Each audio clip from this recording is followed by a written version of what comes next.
Hi everyone, welcome back to my channel. ನಾನು ಇವತ್ತೊಂದು ಕಮಲ್ ಕಡಾಯಿಯಿಂದ ನಾನು ಈಗ ಮುಂಚೆ ಹೇಳಿದ್ದೀನಿ, ಕಮಲ್ ಕಡಾಯಿ ದಾರದಲ್ಲಿ ನಾನು ಕೆಲವೊಂದು ಕುಚ್ಚು ಡಿಸೈನ್ಸ್ಗಳನ್ನ ತೋರಿಸ್ತೀನಿ. ವಿತೌಟ್ ಕುಚ್ಚು ಮತ್ತು ವಿತೌಟ್ ಬೀಡ್ಸ್ನು ಸಹ ನೀವು ಇದನ್ನು ಹಾಕ್ಕೋಬೋದು. ವಿತೌಟ್ ಬೀಡೇ ನಾನು ತೋರಿಸ್ತಾ ಇರೋದು. ಮೊದಲಿಗೆ ನಾನಿಲ್ಲಿ ಬಟ್ಟೆಗೆ ಲಾಕ್ ಮಾಡ್ಕೊತಾ ಇದ್ದೀನಿ. ಲಾಕ್ ಆದಮೇಲೆ ಒಂದು ಚೈನ್ ಹಾಕ್ತೀನಿ, ಬಟ್ಟೆಗೆ ಲಾಕ್ ಮಾಡ್ತೀನಿ. ಬೇಸ್ ಲೈನ್ ಬಂದು ಫುಲ್ ಇದೇ ಥರನೇ ಹಾಕ್ಕೋಬೇಕು ನೀವು. ಬೇಸ್ ಲೈನ್ ಏನಕ್ಕೆ ಇಂಪಾರ್ಟೆಂಟ್ ಅಂತ ಹೇಳ್ತೀನಿ, ಯಾಕಂದರೆ ನಮಗೆ ಕೌಂಟಿಂಗ್ ನೀಟಾಗಿರುತ್ತೆ. ಮತ್ತು ಇವಾಗ ಅಂದಾಜು ಮೇಲೆ ಹಾಕಿದಾಗ ಏನಾಗುತ್ತೆ ಅಂದರೆ ಸ್ವಲ್ಪ ವ್ಯತ್ಯಾಸ ಆಗಿಬಿಡುತ್ತೆ. ಒಂದು ಆರ್ಚು ಸ್ವಲ್ಪ ಮುಂದೆ ಹೋಗ್ಬಿಡುತ್ತೆ, ಒಂದು ಆರ್ಚು ಸ್ವಲ್ಪ ಬ್ಯಾಕ್ ಸೈಡ್ ಬಂದುಬಿಡುತ್ತೆ. ಈ ಥರ ಹಾಕೋದ್ರಿಂದ ಒಂದು ಚೈನು ಒಂದು ಲಾಕ್ ಹಾಕೋದ್ರಿಂದ ಬಿಗಿನರ್ಸ್ಗೂ ಮತ್ತು ತುಂಬ ಹಳೆಯದಾಗಿ ಕಲ್ತಿರೋರಿಗೂ ಸಹ ಒಂಥರ ನೀಟ್ ಫಿನಿಶಿಂಗ್ ಕೊಡೋದಕ್ಕೆ ತುಂಬ ಈಸಿ ಆಗುತ್ತೆ ಅಂತ ಹೇಳ್ಬಿಟ್ಟು ನಾನಿಲ್ಲಿ ಒಂದು ಚೈನು ಒಂದು ಲಾಕ್, ಒಂದು ಚೈನು ಲಾಕ್ ಇದೇ ಥರನೇ ಸ್ವಲ್ಪ ಬ್ಯಾಕ್ ಸೈಡಿಂದ ನಾನು ಹಾಕ್ಕೊಂಡು ಬಂದಿದ್ದೀನಿ. ಅಂದರೆ ಸ್ಯಾರಿಯ ಬ್ಯಾಕ್ ಸೈಡಿಂದ ಹಾಕ್ಕೊಂಡು ಬಂದು ಫ್ರಂಟ್ ಸೈಡಿಗೆ ನೀವು ಬ್ಯಾಕ್ ಸೈಡಿಂದ ಆದರೂ ಹಾಕ್ಬೋದು, ಫ್ರಂಟ್ ಸೈಡಿಂದ ಹಾಕ್ಬಿಟ್ಟು ದಾರ ಕಟ್ ಮಾಡಿಬಿಟ್ಟು ಮತ್ತು ಫ್ರಂಟ್ ಸೈಡಿಂದನೇ ಹಾಕ್ಬೋದು. ಬಟ್ ನಾನಿಲ್ಲಿ ಕರ್ಚಿಫ್ ಮೇಲೆ ಹಾಕಿ ತೋರಿಸ್ತಾ ಇರೋದ್ರಿಂದ ಸ್ಯಾಂಪಲ್ ಪೀಸ್ ತೋರಿಸ್ತಾ ಇರೋದ್ರಿಂದ ಬ್ಯಾಕ್ ಸೈಡಿಂದ ಹಾಕ್ಕೊಂಡು ಬಂದು ಫ್ರಂಟ್ ಸೈಡಿಗೆ ತಿರುಗಿಸ್ಕೊಂಡಿದ್ದೀನಿ. ತಿರುಗಿಸ್ಕೊಂಡ್ಬಿಟ್ಟು ಒಂದು ಚೈನ್ ಹಾಕ್ತೀನಿ, ಎರಡು ಚೈನ್ ಹಾಕ್ತೀನಿ. ಎರಡು ಚೈನ್ ಹಾಕಿದ ಮೇಲೆ ಒಂದು ಗ್ಯಾಪ್ನ ಬಿಟ್ಬಿಟ್ಟು ನೆಕ್ಸ್ಟ್ ಗ್ಯಾಪು ನೋಡಿ, ಒಂದು ಬಾಕ್ಸ್ನ ಸ್ಕಿಪ್ ಮಾಡಿ ನೆಕ್ಸ್ಟ್ ಬಾಕ್ಸ್ ಮೇಲೆ ನಾನಿಲ್ಲಿ ಸೂಜಿ ಮೇಲೆ ಒಂದು ಸರಿ ದಾರ ತೊಗೊಂಡು ಒಂದು ಕಂಬ ಹಾಕ್ತೆ, ಒಂದು ಡಬಲ್ ಕ್ರೋಶೆಟ್ ಹಾಕಿದ್ದೀನಿ. ಈ ಥರ ಕಾಣುತ್ತೆ ವಿ ಶೇಪ್ನಲ್ಲಿ ನೋಡ್ಬೋದು. ಎರಡು ಚೈನ್ ಹಾಕ್ಬಿಟ್ಟು ಡಬಲ್ ಕ್ರೋಶೆಟ್ ಹಾಕಿದ್ದೀನಿ, ಒಂದು ಸ್ಕಿಪ್ ಮಾಡಿಬಿಟ್ಟು ಸ್ವಲ್ಪ ಒಂದು ನಾಟ್ ಹಾಕ್ತೀನಿ ನೋಡಿ. ಒಂದು ನಾಟ್ ಹಾಕ್ಬಿಟ್ಟು ಟೈಟಾಗಿ ಎಳ್ಕೊಂಡ್ಬಿಟ್ಟು ಒಂದು ಎರಡು ಚೈನಷ್ಟು ಗ್ಯಾಪ್ನಷ್ಟು ಮೇಲೆ ದಾರನ ಈ ಥರ ಹಿಡ್ಕೊಂಡ್ಬಿಟ್ಟು ಆ ಡಬಲ್ ಕ್ರೋಶೆಟ್ ಒಳಗಡೆ ಹೋಗಿ ದಾರ ತಂದುಬಿಟ್ಟು ಆ ದಾರದಿಂದ ಒಂದೇ ಸರಿ ಈ ಥರ ಬರಬೇಕು. ಆ ದಾರ ಎಳ್ಕೊಂಬಂದು ಮತ್ತೆ ಸೂಜಿ ಮೇಲೆ ಹಾಗೇ ಇಟ್ಕೋಬೇಕು ನೋಡಿ. ಈ ಥರ ತೊಗೊಂಡ್ಬಂದು ದಾರನ ಸೂಜಿ ಮೇಲೆ ಹಾಗೇ ಇಟ್ಕೋಬೇಕು. ಅದನ್ನು ಎಲ್ಲದನ್ನೂ ಸಹ ಇದೇ ಥರನೇ ಟೋಟಲಾಗಿ 8 ಬಾರಿ ಇದೇ ಥರನೇ ನೋಡಿ. ನಾನು ವಿಡಿಯೋನ ಅದಕ್ಕೆ ತುಂಬ ಸ್ಲೋ ಆಗಿ ತೋರಿಸ್ತಾ ಇದ್ದೀನಿ. ಪ್ರತಿಯೊಂದು ಸರಿನೂ ದಾರ ಎಳ್ಕೊಂಬಂದಾಗ ಫಸ್ಟಿಗೆ ಏನು ನಾವು ದಾರನ ಇಟ್ಕೊಂಡಿದ್ವಲ್ಲ ಅದೇ ಸೈಜ್ನಲ್ಲೇ ಈ ದಾರಗಳನ್ನ ಎಳ್ಕೊಂಡು ಬಂದು ಒಂದರಿಂದ ಈ ಥರ ಒಳಗಡೆ ಬಂದು ದಾರನ ಹಿಂಗೆ ಎಳ್ಕೋಬೇಕು. ಎಳ್ಕೊಂಡಾಗ ಟೋಟಲಾಗಿ 8 ಸರಿ ಇದೇ ಥರನೇ ಮಾಡ್ಕೋಬೇಕು. 8 ಟೈಮ್ಸ್ ಇದೇ ಥರನೇ ಲಾಕ್ ಮಾಡ್ಕೋಬೇಕು ನೀವು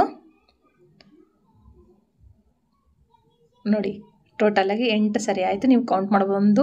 1 2 3 4 5 6 7 8 ಸರಿ ಈ ಥರ ಆದಮೇಲೆ ಸೂಜಿ ಮೇಲೆ ದಾರ ತೊಗೊಂಡು ಒಳಗಡೆಯಿಂದ ಎಳ್ಕೊಂಡು ಬಂದು ಈ ಥರ ಇಟ್ಕೋಬೇಕು. ಇಟ್ಕೊಂಡ್ಬಿಟ್ಟು ಒಂದು ಲಾಕ್ ಮಾಡಬೇಕು.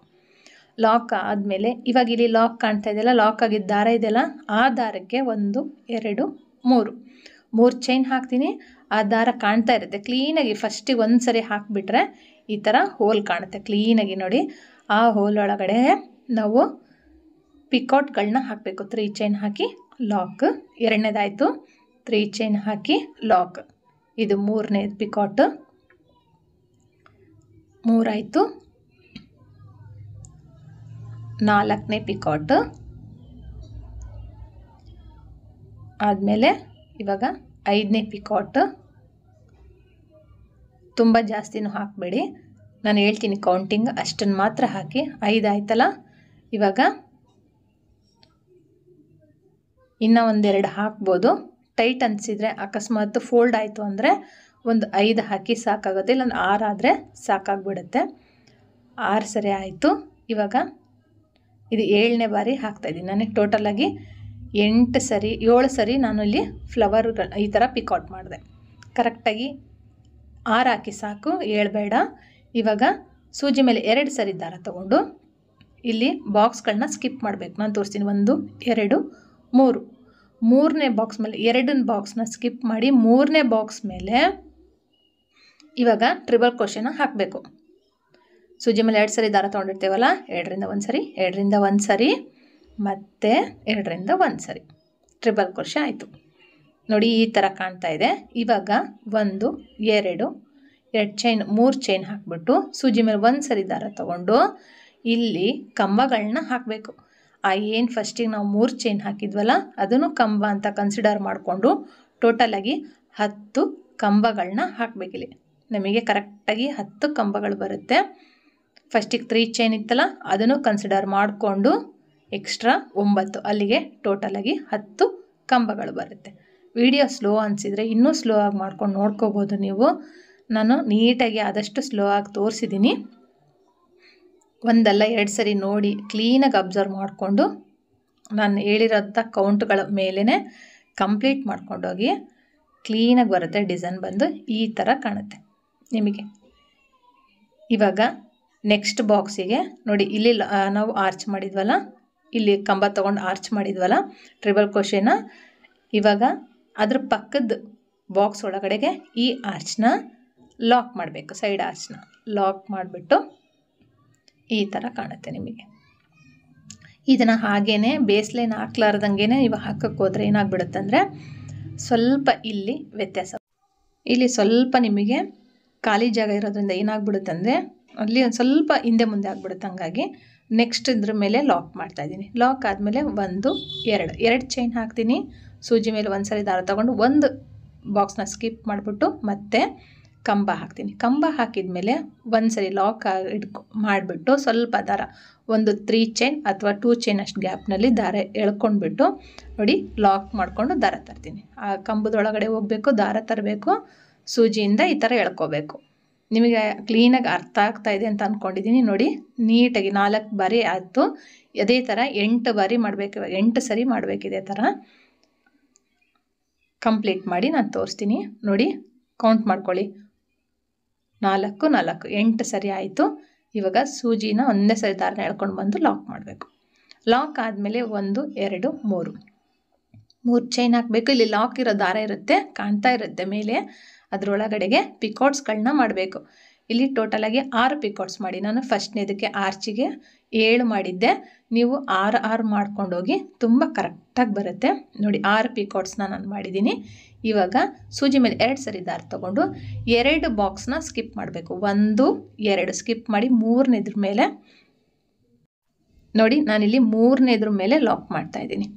3ನೇದ್ರ ಒಳಗಡೆ ಬಾಕ್ಸ್ನ ಒಳಗಡೆ ಹೋಗಿ ದಾರ ತಂದುಬಿಟ್ಟು 2ರಿಂದ 1 2ರಿಂದ 1 ಮತ್ತು 2ರಿಂದ 1 ಟ್ರಿಬಲ್ ಕ್ರೋಶೆ ಆಯಿತು. ಇವಾಗ 2 ಚೈನ್ ಆದರೂ ಹಾಕಿ 3 ಚೈನ್ ಆದರೂ ನಡೆಯುತ್ತೆ. ಹಾಕಿಬಿಟ್ಟು ಈ ಏನು 3 ಚೈನ್ ಹಾಕಿದ್ವಲ್ಲ ಅದನ್ನು ಕಂಬ ಅಂತ ಕನ್ಸಿಡರ್ ಮಾಡಿಕೊಂಡು ಟೋಟಲಾಗಿ 10 ಕಂಬಗಳನ್ನ ಹಾಕಬೇಕು. 10 ಅಂದರೆ ಫಸ್ಟಿಗೆ 3 ಚೈನ್ ಹಾಕಿದ್ವಲ್ಲ ಅದನ್ನು ಸೇರಿಸ್ಕೊಂಡು 10 ಕಂಬ ಮಾಡಿಬಿಟ್ಟು ನೆಕ್ಸ್ಟ್ ಬಾಕ್ಸಿಗೆ ಈ ಆರ್ಚ್ನ ಲಾಕ್ ಮಾಡಬೇಕು. ಏನಕ್ಕೆ ಉಪಯೋಗ ಅಂದರೆ ಈ ಬೇಸ್ ಲೈನು ಪ್ಲೇನಾಗೂ ಕಾಣೋದಿಲ್ಲ ಮತ್ತು ನೀಟಾಗಿರುತ್ತೆ ಅಂತ ಹೇಳ್ಬಿಟ್ಟು ನಾನು ಬೇಸ್ ಲೈನ್ ಹಾಕಿಬಿಟ್ಟು ಕೌಂಟಿಂಗ್ನಲ್ಲಿ ಹೇಳ್ಕೊಟ್ರೆ ಬಿಗಿನರ್ಸ್ಗೆ ತುಂಬ ಈಸಿ ಆಗುತ್ತೆ ಹಾಕೋದಕ್ಕೆ ಅಂತ ನಾನು ಬೇಸ್ ಲೈನ್ ಹಾಕಿದ್ದೀನಿ. ಈ ಥರ ಡಿಸೈನ್ ಕಾಣುತ್ತೆ. ನಿಮಗೆ ಯಾವುದೇ ರೀತಿಯಾದಂಥ ಕುಚ್ಚು ಬೇಡ ಮತ್ತು ಬೀಡ್ಸ್ ಬೇಡ, ಹಾಗೆ ಬಾರ್ಡರ್ ಲೈನ್ ಥರ ಡಿಸೈನ್ ಇರಲಿ ಅಂದರೆ ಹೊಸ ಥರ ಲೇಸ್ ಡಿಸೈನ್ ಇದು. ನೀವು ಒಂದ್ಸರಿ ಟ್ರೈ ಮಾಡಿ ನೋಡಿ, ತುಂಬ ಚೆನ್ನಾಗಿ ಕಾಣುತ್ತೆ. ನಾನು ಎಕ್ಸ್ಟ್ರಾ ಒಂದು ಲಾಕ್ ಹಾಕಿದ್ಮೇಲೆ ನೀವು ಬೇಕಂದರೆ ಈ ಥರ ಕಮಲ್ ಕಡಾಯಿನಲ್ಲಿ ದಾರದಲ್ಲಿ 2 2 3 3 ಹಾಕಿಬಿಟ್ಟು ನಾಟ್ ಹಾಕಿ ಲಾಕ್ ಮಾಡಿಬಿಟ್ಟು ಮತ್ತು ನೆಕ್ಸ್ಟ್ ದಾರನ ನಾನು ತೋರಿಸಿರೋ ಕಲರ್ಗಳಲ್ಲಿ ನಿಮ್ಗೆ ಯಾವ್ದು ಬೇಕೋ ಆ ಥರ ಕಲರ್ಸ್ನ ನೀವು ನೆಕ್ಸ್ಟ್ ಮತ್ತು 2 ಈ ಡಿಸೈನ್ನೇ ಕಂಟಿನ್ಯೂ ಮಾಡ್ಕೊಂಡು ಹೋಗ್ಬೋದು. ಮಾಡ್ಕೊಂಡು ಇದೇ ಥರನೇ ಮಲ್ಟಿ ಕಲರ್ನಲ್ಲಿ 2 2 ಹಾಕ್ಕೊಂಡು ಹೋದರೆ 3 3 ಹಾಕ್ಕೊಂಡೋದ್ರೆ ರೇಷ್ಮೆ ಸೀರೆಗಳಿಗೆ ಆಮೇಲೆ ಮೈಸೂರು ಸಿಲ್ಕ್ ಸ್ಯಾರಿಗಳಿಗೆ ಹಾಕಿದರೆ ತುಂಬ ಚೆನ್ನಾಗಿ ಕಾಣುತ್ತೆ. ಹೊಸ ರೀತಿ ಡಿಸೈನು ಟ್ರೈ ಮಾಡಿ ನೋಡಿ. ಚೆನ್ನಾಗಿ ಅನಿಸಿದರೆ ಇಷ್ಟ ಆದರೆ ಲೈಕ್ ಮಾಡಿ, ಕಮೆಂಟ್ ಮಾಡಿ. ಹೊಸಬ್ರಾಗಿದ್ದರೆ ಚಾನಲ್ನ ಸಬ್ಸ್ಕ್ರೈಬ್ ಮಾಡೋದು ಮಾತ್ರ ಮರಿಬೇಡಿ. ಹಾಗೆ ಇದು ಕುಚ್ಚಬೇಕು ಅಂದರೆ ನೀವಲ್ಲಿ ಲಾಕ್ ಆದಮೇಲೆ ಫಸ್ಟಿಗೆ ಏನು ನಾವು ಲಾಕ್ ಮಾಡ್ತೀವಲ್ಲ ಅಲ್ಲಿ ಒಂದು 3 ಚೈನ್ ಅಥವಾ 4 ಚೈನ್ ಹಾಕಿ ಲಾಕ್ ಮಾಡಿಬಿಟ್ಟು ಅಲ್ಲಿ ಬೇಕು ಅಂದರೆ ನೀವು ಕುಚ್ಚು ಕಟ್ಕೋಬೋದು ಅಥವಾ ಬೀಡ್ಸ್ನ ಹಾಕ್ಕೊಂಡು ಈ ಥರ ವೇರಿಯೇಷನ್ ಮಾಡ್ಕೋಬೋದು. ಹೊಸಬ್ರಾಗಿದ್ದರೆ ಏನಾದರೂ ಈ ವಿಡಿಯೋನಲ್ಲಿ ಡೌಟ್ ಇದ್ದರೆ ಕಮೆಂಟ್ ಮಾಡಿ. ಹಾಗೆ ದಾರ ಬಂದು ಕಮಲ್ ಕಡಾಯಿ ದಾರ ನಿಮ್ಮ ನಿಯರ್ ಶಾಪ್ನಲ್ಲಿ ದಾರದ ಅಂಗಡಿಯಲ್ಲಿ ಆಮೇಲೆ ಕುಚ್ಚು ದಾರ ಎಲ್ಲ ತರ್ತೀವಲ್ಲ, ಸಿಲ್ಕ್ ಥ್ರೆಡ್ ಎಲ್ಲ ತರ್ತೀವಲ್ಲ ಅಲ್ಲಿ ಸಿಗುತ್ತೆ. ಇಲ್ಲಾಂದರೆ ತರಿಸ್ಕೊಡಿ ಅನ್ನಿ ತರಿಸ್ಕೊಡ್ತಾರೆ. ತುಂಬ ಕಡಿಮೆ ರೇಟಿಗೆ ಸಿಗುತ್ತೆ. ಇದು ಒಂದು 30ಇಂದ 50 ರೂಪೀಸ್ ಒಳಗಡೆಗೆ ನಿಮಗೆ ಒಂದೊಂದು ರೋಲ್ ಸಿಗುತ್ತೆ. ಈಸಿಯಾಗಿ ಹಾಕ್ಬೋದು. ಹಾಗೆ ಹಾಕಿ ಮೇಲೆ ಹೇಗೆ ಬಂದಿದೆ ಅಂತಲೂ ಕಮೆಂಟ್ ಮಾಡಿ ತಿಳಿಸಿ. Thank you for watching. Thank you.